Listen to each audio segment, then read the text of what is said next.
다 함께 사도신경으로 신앙 고백하시겠습니다. 나는 전능하신 아버지 하나님 천지의 창조주를 믿습니다. 나는 그의 유일하신 아들 우리 주 예수 그리스도를 믿습니다.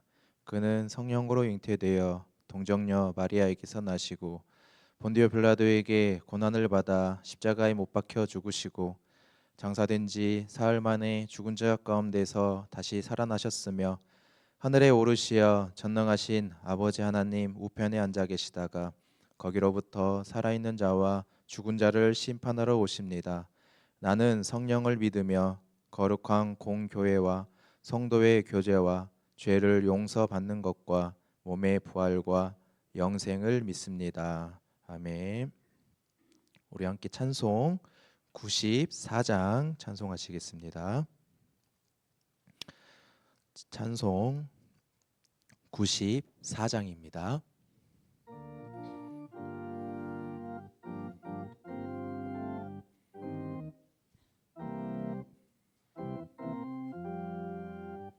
주 예수보다 더 귀한 것은 없네. 이 세상 부귀와 바꿀 수 없네. 영 죽은 내 대신 돌아가시 그 놀라운 사랑 잊지 못해. 세상 즐거움 다 버리고 세상 자랑 다 버렸네.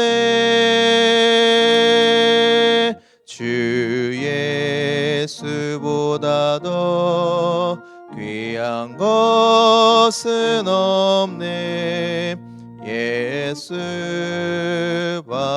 예수밖에는 없네.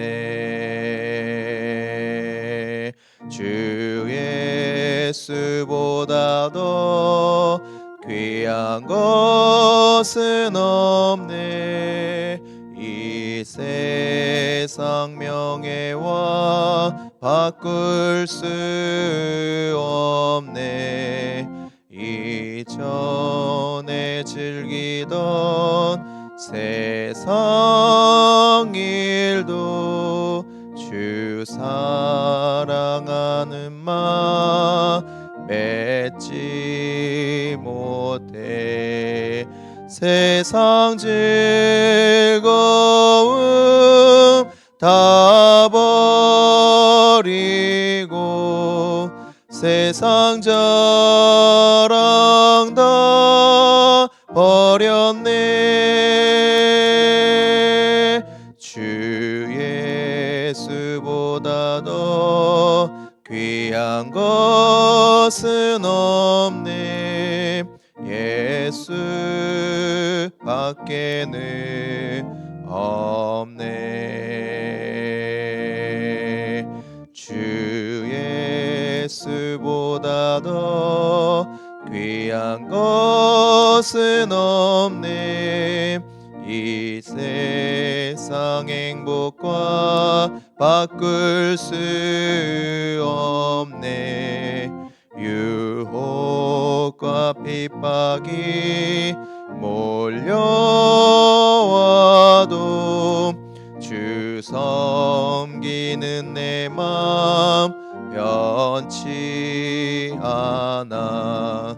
세상 즐거움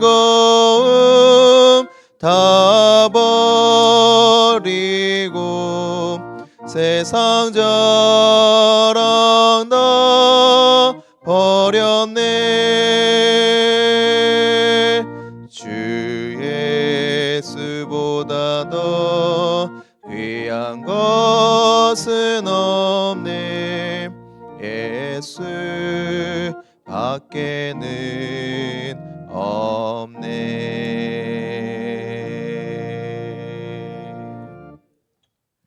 오늘 함께 나눌 말씀 디모데전서 6장 말씀입니다.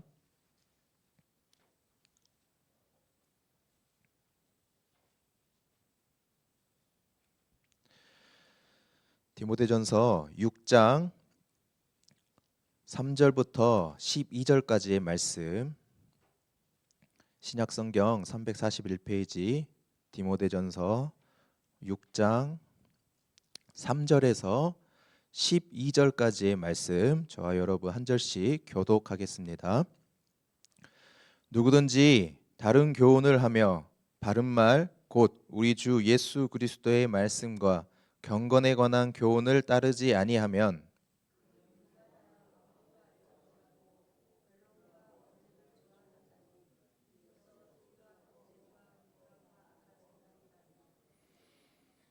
마음이 부패하여지고 진리를 잃어버려 경건을 이익의 방도로 생각하는 자들의 다툼이 일어나느니라.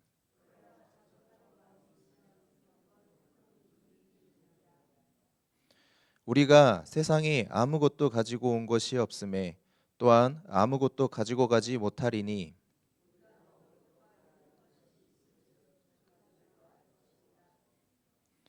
부하려 하는 자들은 시험과 올무와 여러 가지 어리석고 해로운 욕심에 떨어지나니 곧 사람으로 파멸과 멸망에 빠지게 하는 것이라.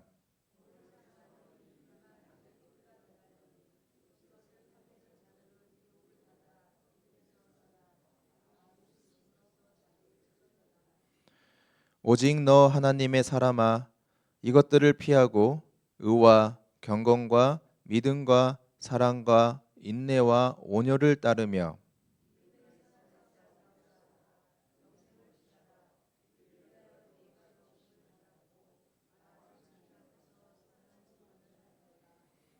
아멘.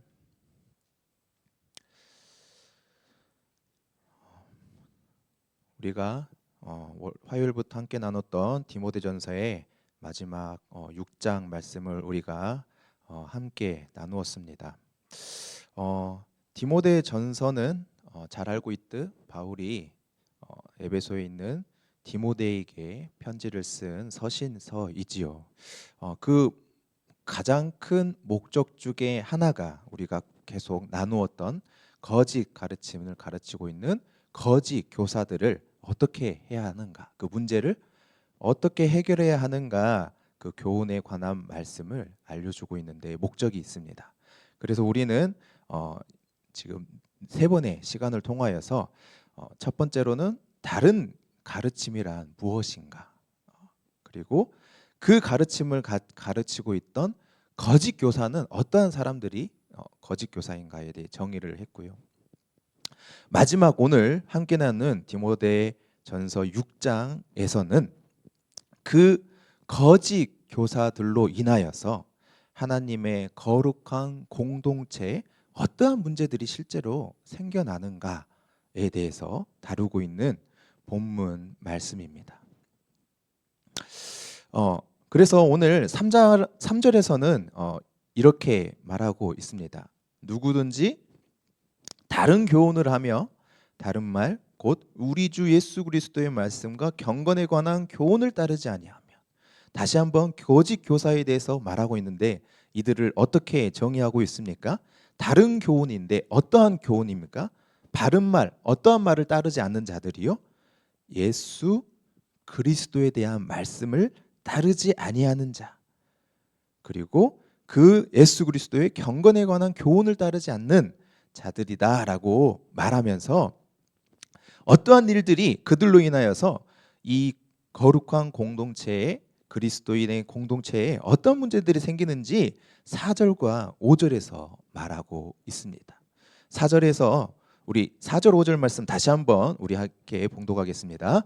그는 교만하며 아무것도 알지 못하고 변론과 언쟁을 좋아하는 자니 이로써 투기와 분쟁과 비번과 악한 생각이 나며 마음이 부패하여지고 진리를 잃어버려 경건을 이익의 방도로 생각하는 자들의 다툼이 일어나느니라. 거짓 교사가 되는 잘못된 가르침을 가르치는 거짓 교사도 문제지만 이 거짓 교사들로 인하여서 공동체에 이러한 문제들이 생겨난다는 것입니다. 어떤 문제가 생기느냐? 거짓 교사가 교만하여져서 다른 교훈을 쫓음으로 어떤 일이 생기냐면 아무것도 자기가 알지 못한다는 것을 자각하지 못한다는 거예요. 어떻게 생각한다는 겁니까? 다른 교훈을 따르면서 내가 하나님에 대해 너무나 잘 알고 있다고 착각을 하고 변론과 언쟁을 좋아하게 된다는 것이죠. 이게 얼마나 모순적인 행동입니까? 하나님의 말씀을 바르게 알아서 전하는 것도 쉬운 일이 아닌데 심지어 교만하여 내가 다 알고 있다고 말하면서 다른 사람과 더 많은 대화를 주고받게 된다는 것이죠. 변론과 언쟁을 좋아하는 자가 된다는 것입니다. 그로 인하여 생기는 문제점들이 무엇이냐? 바로 투기와 분쟁과 비방과 악한 생각이 나며 마음이 부패하여지고 결국에는 진리를 잃어버리게 된다라고 말하고 있습니다. 그러면서 바울이 하는 말이 경건을 이익의 방도로 생각하는 자들의 싸움이 일어난다. 이렇게 말하고 있다라는 것입니다. 우리가 바로 어제 거짓 교사의 정의에 의해서 우리가 영지주의자들에 대해서 우리가 나누어 보았습니다. 이것을 토대로 해서 우리가 다시 한번 오늘 본문을 생각을 해보면 영지주의자들이 주장하는 것은 이거였죠. 물질은 악하다. 하지만 바울은 그렇지 않다. 물질은 선하다. 하나님이 만드신 모든 것은 감사함으로 선한 것이다. 그러면서 우리가 물질을 악하다고 생각하는 것이 아니라 우리는 물질을 선한 것으로 생각해야 된다. 하지만 우리가 더욱더 큰 이익을 위해서는 물질, 육체의 연단보다는 경건의 연단에 힘써야 한다라고 우리가 말씀을 함께 나누었습니다. 하지만 심지어 경건을 중요성을 안다고 생각하면서도 또 그 경건을 어떻게 생각하는 자들이 생겨나느냐? 그저 이익의 방도로만 생각하는 자들이 생겨나게 된다는 것이죠. 이 말은 이 경건을 이익의 재료로 생각을 한다는 거예요. 경건의 목적을 어디에 두느냐? 바로 이익에 두는 자가 된다라고 말하고 있는 것입니다. 여러분이 생각하는 경건의 목적은 무엇입니까? 여러분은 무엇을 어디에 도달하기 위해 오늘 이 새벽 이른 아침에 와서 말씀을 듣고 기도하고 계십니까? 그 경건의 목적은 무엇입니까? 여러분의 삶의 이익입니까? 다른 교훈을 쫓아 교만하여져서 다른 교훈을 쫓는 사람들은 그 마음이 부패해지고 진리를 잃어버려 결국에 그 목적을 어디에 두게 되느냐? 바로 경건의 하나님이 뜻하는 경건의 목적이 아닌 그저 경건을 이익의 재료로만 생각하는 사람으로 전락하고 만다라고 말하고 있습니다. 우리는 잘 알고 있듯 이 경건의 목적은 이익이 아니죠. 경건의 목적은 어디에 두어야 하느냐? 바로 하나님과의 관계 회복에 있다라는 것입니다. 하지만 다른 교훈을 쫓아 진리를 잃어버린 자들은 하나님과의 관계 회복의 목적을 두는 것이 아니라 이익의 목적을 둔다. 그리하여서 우리는 이 경건을 이익의 재료로 생각하지 않는 자가 되기 위해서 필요한 것이 바로 무엇이라 말하느냐? 바른 교훈을 쫓는 것도 중요하지만 6절에서 이렇게 말합니다. 그러나 자족하는 마음이 있으면 경건은 큰 이익이 되느니라. 가장 필요한 마음이 무엇이다라고 말하고 있느냐? 바로 자족하는 마음이라고 말합니다. 감사하는 마음이 있다면 경건은 큰 이익이 되느니라. 우리가 잘 알고 있던 이 큰 이익은 무엇을 말하는 거라고요? 경건의 목적? 바로 하나님과의 관계 회복이 이루어지게 된다라는 말입니다. 이 자족하는 마음, 우리가 어떠한 마음이 있을 때 감사할 수 있느냐? 우리의 것인 이 세상에 나의 것은 아무것도 없고 이 모든 것은 누구의 것이다? 하나님의 것이다. 나의 이 마음에서부터 자족하는 마음은 출발합니다. 이 마음이 있을 때 우리는 자족하는 마음을 가질 수 있는데 그 자족하는 마음은 어떠한 마음이냐? 8절 우리가 먹을 것, 입을 것이 있으며 족한 줄로 아는 마음. 이 세상에 나의 것은 아무것도 없고 하나님이라 고백한다면 우리는 자족하는 마음을 갖는데 그 고백, 실질적인 고백은 우리가 먹을 것, 입을 것만 있으면 족합니다 라고 고백하는 것이라는 것입니다. 우리가 이렇게 자족하는 마음, 감사하는 마음을 갖게 되었을 때 우리는 그 경건을 이익의 방도로 재료로만 생각하는 것이 아니라 그 경건의 목적에 맞게 우리에게는 큰 이익, 하나님과의 관계 회복이 일어나게 된다라는 것입니다. 이렇게 경건의 목적에 맞게 우리가 살아가기 위해서 꼭 필요한 것은 감사하는 마음, 자족하는 마음인데 이 자족하는 마음이 없이 부하려 하게 될 때 어떠한 일이 일어나게 될까요? 부하려고 하는 것 자체가 잘못됐다라고 말하는 것이 아닙니다. 무엇이 잘못됐느냐? 감사하는 마음이 없이 부하려 하게 된다면 어떠한 일들이 우리 삶에 일어나게 되느냐? 우리 9절 함께 읽어보겠습니다.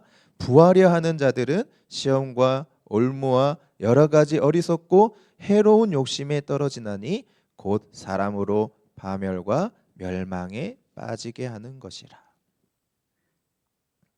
자족하는 감사하는 마음이 없이 우리가 부유하게 하려고 그 마음을 먹으면 여러 가지 시험과 올무 그리고 해로운 욕심에 떨어져 결국은 우리 삶의 끝에는 무엇이 기다리고 있느냐? 파멸과 멸망, 폐허, 죽음, 파괴에 깊이 빠지게 된다라고 말하고 있습니다. 그러면서 10절에서 그 여러 가지 시험과 올무 중에 한 가지를 강조하고 있는데 우리가 잘 알고 있는 말씀이죠. 바로 무엇입니까? 돈을 사랑하는 것에 대해서 강조하고 있다라는 것입니다.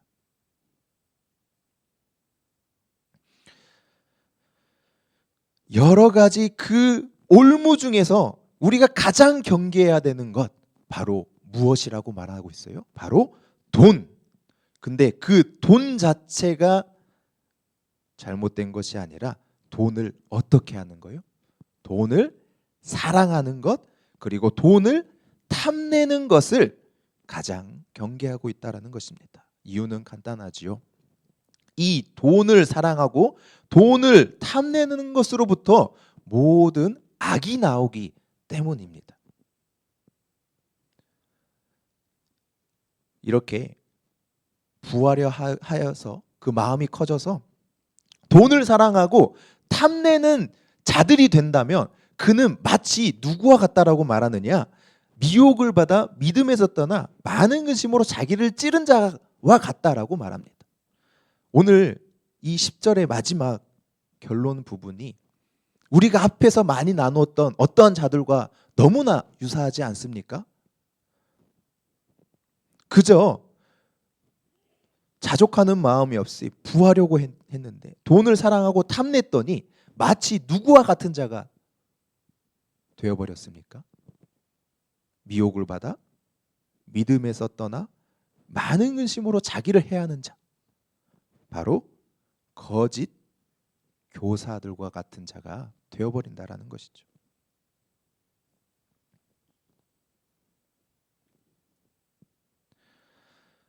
그러면서 바울은 11절과 12절에 그렇다면 하나님의 사람, 하나님의 소명을 받은 사람들은 어떠한 삶을 살아야 하는지 하나님의 사람의 소명을 다시 한번 디모데에게 알려주고 있다라는 것입니다. 우리 11절과 11절 함께 읽어보겠습니다. 오직 너 하나님의 사람아 이것들을 피하고 의와 경건과 믿음과 사랑과 인내와 온유를 따르며 믿음의 선한 싸움을 싸우라. 영생을 취하라. 이를 위하여 내가 부르심을 받았고 많은 증인 앞에서 선한 증언을 하였도다. 바울은 하나님의 사람의 소명을 크게 네 가지 명령으로 말하고 있습니다. 첫 번째, 피하라. 두 번째, 따르라. 세 번째, 싸우라. 네 번째, 취하라. 그 중에 첫 번째는 무엇이냐? 이것들을 피하라라고 말하고 있습니다.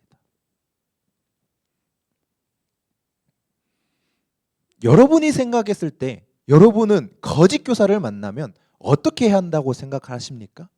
이렇게 돈을 사랑하는 자, 돈을 탐내는 자, 자족하는 마음이 없이 부하려고 하는 자, 경건을 하나님의 관계 회복이 아니라 그저 경건을 이익의 재료로만 생각하는 자들을 만났을 때 바울은 어떻게 하라고 하느냐? 이것들을 피하라 라고 명령하고 있다는 것입니다.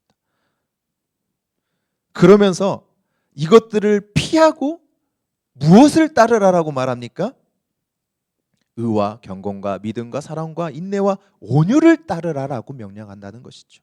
즉 이들과 변론과 언쟁을 좋아하는 자들과 아무것도 알지 못하여서 교만한 자들과 변론과 언쟁을 하는 것이 아니라 이들을 피한 다음에 우리가 해야 될 것은 무엇이냐?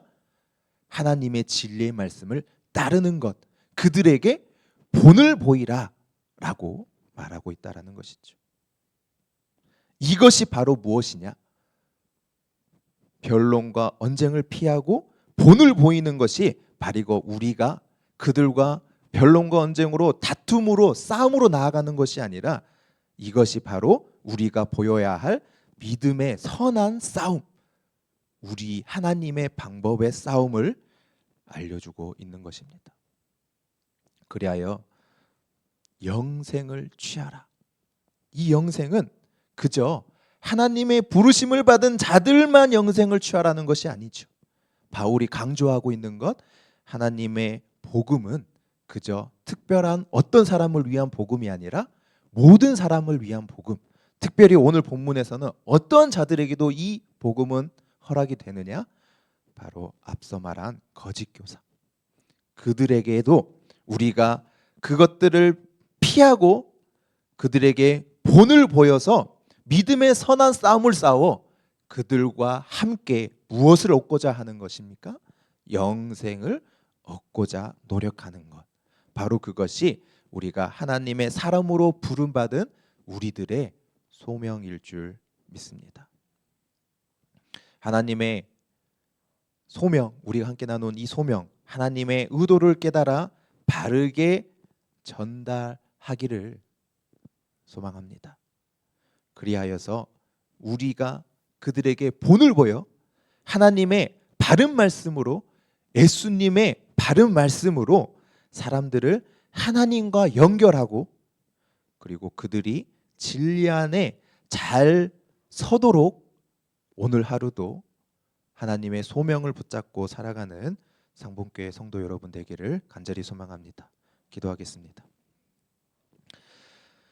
사랑의 하나님, 오늘 말씀을 통해 하나님께서 나를 부르신 목적, 소명을 다시 한번 깨닫게 하시니 감사합니다.